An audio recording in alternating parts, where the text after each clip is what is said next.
What should be worry about today? ఎందుకంటే మనకి పొద్దున్నే లేవగానే కొన్ని వందల విషయాలు ఉంటాయి, భయపడటానికి, ఆలోచించడానికి, బాధపడటానికి. విని గుంటూరులో జరిగిన దారుణమైన మర్డర్ అండ్ రేప్ కేసుల గురించి వరీ అవుదామా? హెయిటీలో 1000 మంది ప్రాణాలకు పైగా బలి తీసుకున్న భూకంపం గురించి వరీ అవుదామా? పెరుగుతున్న కోవిడ్ కేసుల గురించి, కొత్త డెల్టా వేరియంట్స్ గురించి వరీ అవుదామా? క్లైమేట్ చేంజ్ గురించి వరీ అవుదామా? కొన్ని దశాబ్దాలుగా దాడులతో మగ్గి ఇప్పుడు అంతర్యుద్ధంలో తాలిబాన్ల చేతిలో మగ్గుతున్న ఆఫ్ఘనిస్తాన్ ప్రజల గురించి వరీ అవుదామా? దేని గురించి వరీ అవుదాం? You're watching Way2News. నేను Sameer Chandra Nanduri. Let's get started.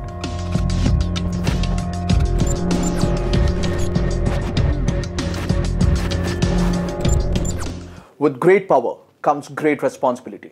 ఈ లైన్ మీరు స్పైడర్ మ్యాన్ సినిమాలో వినే ఉంటారు. ఇలాంటి పవర్ని, ఇలాంటి సూపర్ పవర్ని పవర్ కోసమో, లేకపోతే ప్రపంచాధిపత్యం కోసమో, లేకపోతే పైసల కోసమో మిస్యూజ్ చేసిన ప్రతిసారి ప్రపంచంలో కొన్ని లక్షల మంది ప్రాణాలు కోల్పోయారు. కొన్ని దేశాలు దశాబ్దాల పాటు వెనకబడిపోయాయి. 19th సెంచరీలో ప్రపంచంలో 2 బిగ్గెస్ట్ ఎంపైర్స్, ఒకటి the British empire, 2 the Russian empire. ఈ 2 ఎంపైర్స్కి చాలా క్లియర్ కమ్యూనికేషన్ గ్యాప్ ఉండేది. ఎందుకంటే Russia extended until almost central Asia. ఈ సెంట్రల్ ఏషియాలో కొన్ని భాగాలు రష్యా ఆక్యుపై చేసుకోవడంతో బ్రిటిష్ ఎంపైర్కి భయం వేసింది దాట్ ఎక్కడ రష్యన్ ఎంపైర్ ఇండియా మీద కన్నేసిందో అని చెప్పేసి. ఎందుకంటే India was the jewel in British crown అప్పటి నుంచే. ఇదే భయంతో ఒక న్యూట్రల్ ఏరియాని, ఒక ల్యాండ్ లాక్డ్ ఏరియాని ఎన్నుకొని రష్యన్స్ మీద స్పై చేయడానికి బర్న్స్ అనే ఒక వ్యక్తిని ఆఫ్ఘనిస్తాన్లో స్పై చేయడానికి పెట్టింది బ్రిటిష్ ఎంపైర్. ఈ విషయం తెలుసుకున్న తర్వాత రష్యన్స్ వేర్ సూపర్ కన్సర్న్డ్. ఎందుకంటే వాళ్ళకి ఏమనిపించింది, బ్రిటిష్ వాళ్ళకి ఇండియా మాత్రమే సరిపోలేదు, వాళ్ళు సెంట్రల్ ఏషియా మీద కూడా కన్నేశారు, మన దేశాల మీద ఆర్ మన సామ్రాజ్యం మీద దండెత్తుతారేమో అని చెప్పేసి వాళ్ళు ఏం చేశారు, జాన్ అని చెప్పేసి ఇంకొక స్పైని ఆఫ్ఘనిస్తాన్లో ప్లాన్ చేశారు. దీన్ని బ్రిటిష్ వాళ్ళు ద గ్రేట్ గేమ్ అని, రష్యన్ వాళ్ళు ద టోర్నమెంట్ ఆఫ్ షాడోస్ అని పిలిచేవాళ్ళు. ఇలా 19th సెంచరీలో వరల్డ్ డామినేషన్ గురించో, లేకపోతే ఒక సోషియో ఎకనామిక్ సిచ్యువేషన్లో నేను బెటర్ అని చెప్పేసి చూపించుకోవడానికి రష్యన్స్ అండ్ బ్రిటిషర్స్ స్టార్ట్ చేసిన యుద్ధం 15th August 2021 అమెరికా కళ్ళ ముందు ప్రపంచం అంతా చూస్తుండగా తాలిబాన్లు ఎగ్జిస్టింగ్ గవర్నమెంట్ని ఓవర్త్రో చేసేసి ప్రెసిడెన్షియల్ ప్యాలెస్లోకి ఎంటర్ అయ్యి as the war is over అని ప్రకటించే వరకు అయిపోయి ఉంటే బాగుండేది. But that has actually led to a new humanitarian crisis which you can see here.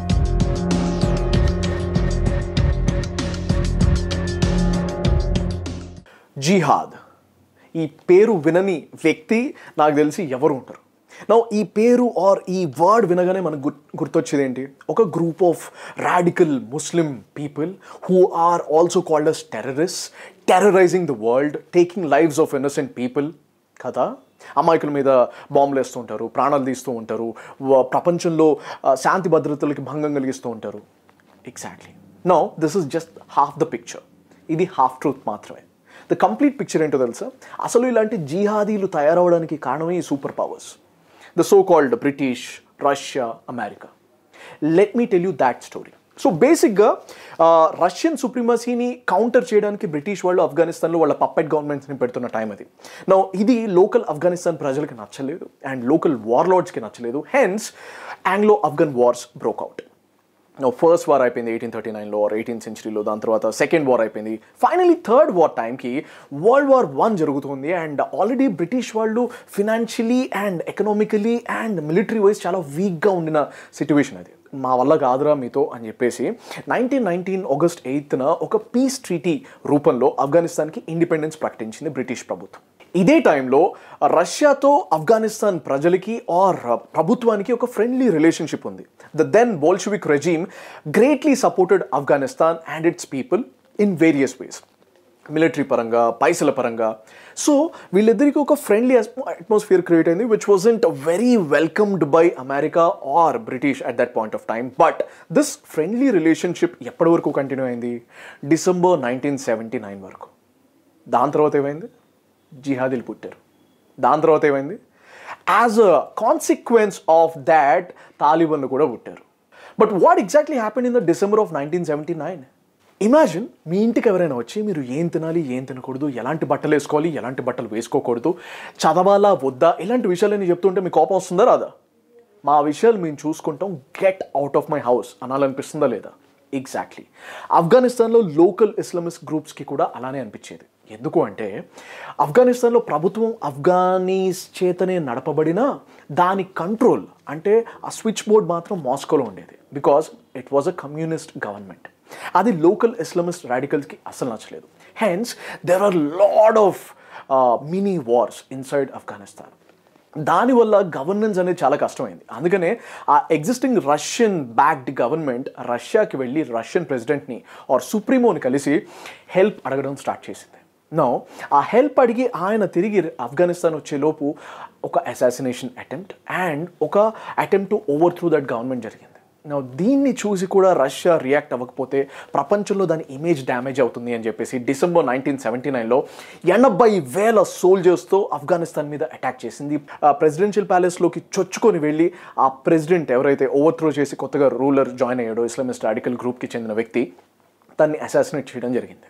No again ఒక పప్పెట్ గవర్నమెంట్ని రష్యన్ బ్యాక్డ్ గవర్నమెంట్ని పెట్టడం జరిగింది. అండ్ అక్కడి నుంచి ఒక స్ట్రాంగ్ రాడికల్ గ్రూప్ తయారవడం మొదలుపెట్టింది.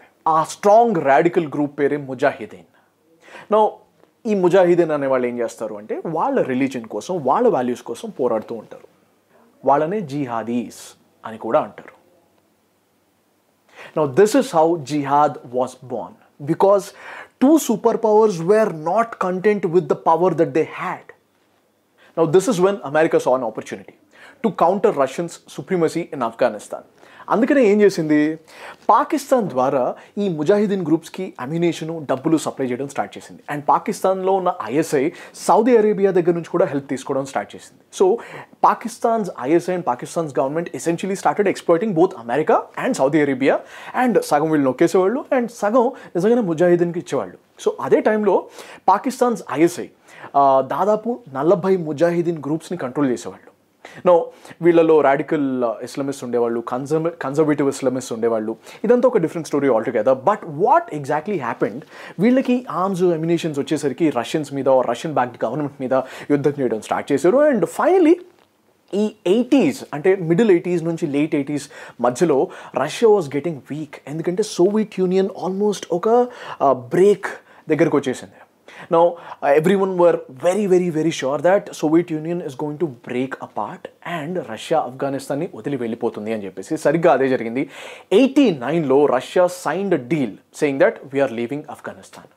With Russia's exit from Afghanistan, local Afghanistan government ki elanti support అంటే politically, economically and military paranga elanti support లేకపోవడంతో existing ISI support తో Mujahideen groups have overthrown the government.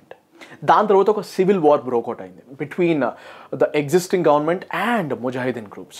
దాని తర్వాత మిగతా లోకల్ మిలిషియా గ్రూప్స్ కూడా they started వైయింగ్ for power. మాకు power కావాలంటే మాకు పవర్ కావాలి, మాకు గవర్నర్షిప్ కావాలి అని చెప్పేసి. సో కాన్సిక్వెంట్గా ఒక సివిల్ వార్ తర్వాత ఇంకొక civil war, hence lots of loot, abduction, property destroyment ఇవన్నీ జరుగుతూ ఉన్నాయన్నమాట. ఇదే టైంలో పాకిస్తాన్ మరియు ఆఫ్ఘనిస్తాన్ మద్రాసెస్లో చదువుకుంటున్న students also called as Talibans have entered as saviours. 1994లో ముల్లా మొహమ్మద్ ఒమర్ నేతృత్వంలో Talibans have emerged stronger than ever. In fact ఈ ఒమర్ అనే వ్యక్తికి బిన్ లాడెన్ సపోర్ట్ కూడా ఉండింది. 1994లో వీళ్ళు కాందహార్ని ఆక్యుపై చేసిన తర్వాత they become world famous. Now this is the other side of the story that the super powers wouldn't tell you. ప్రపంచంలో టెర్రరిజం ఉంది, ఈ టెర్రరిజంని మేము అంతమొందించడానికి పీస్ కీపింగ్ ఫోర్సెస్ని పంపిస్తాం, డబ్బులు ఇస్తాం అని చెప్పుకు తిరిగి అమెరికా లాంటి పెద్ద పెద్ద దేశాలు ఈ టెర్రరిజానికి విత్తనాలు నాటే.